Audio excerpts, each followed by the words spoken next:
The government's going to shut down midnight on Saturday night if Congress doesn't make a deal on government spending, which is looking increasingly likely. Right now, a group of far-right House Republicans holding out for tougher legislation that would stop the flow of immigrants at the U.S. southern border.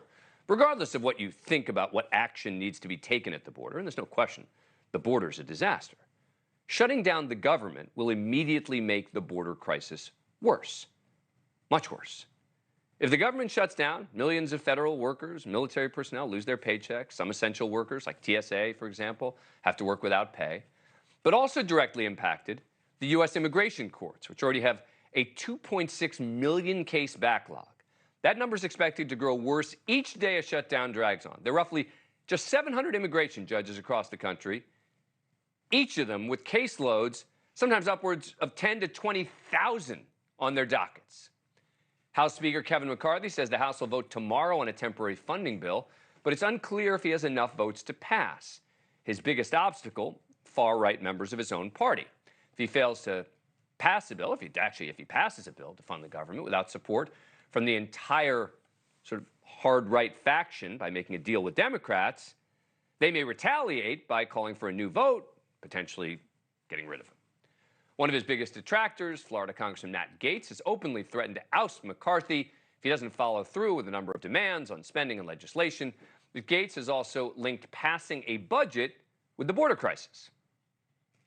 What I won't do is pick the border fight by surrendering every other fight and then saying, well, you know, we'll give Biden everything he wants on everything but the border, and we think that's good politics on the border. Instead, what I would propose is pick the border fight by advancing our appropriations bill. What Gaetz apparently doesn't seem to care about is forcing a government shutdown will make the border crisis worse. Joining me now is Judge Mimi Tsankov. She is the president of the National Association of Immigration Judges and joins us in that capacity. Thanks a lot for joining us. Appreciate it. Thank you so much. All right, so what would a shutdown look like for immigration courts? Well, we have about 70 immigration courts around the country with 700 judges, as you mentioned. The vast majority of them will be furloughed once this shutdown hits on Monday.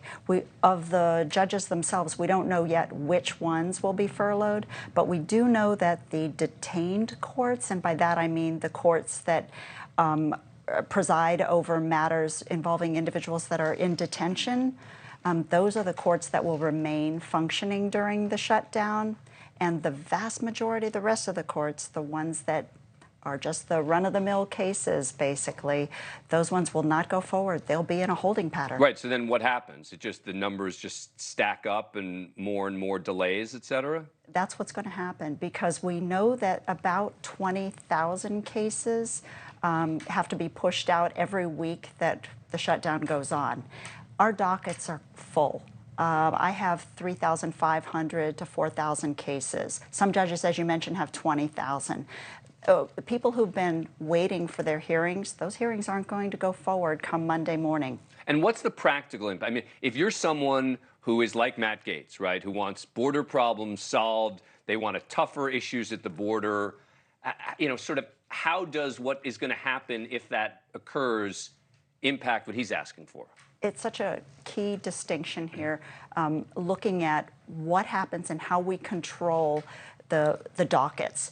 Every executive branch that comes in has their own flavor of how they want to implement immigration policy. So with some administrations, you see a focus on, you know, criminal aliens. In others, it might be just illegals that have just come into the country.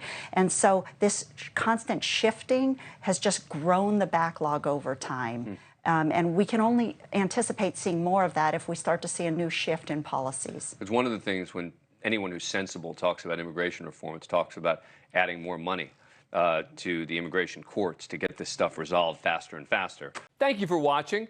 Go to newsnationnow.com to find NewsNation on your cable provider.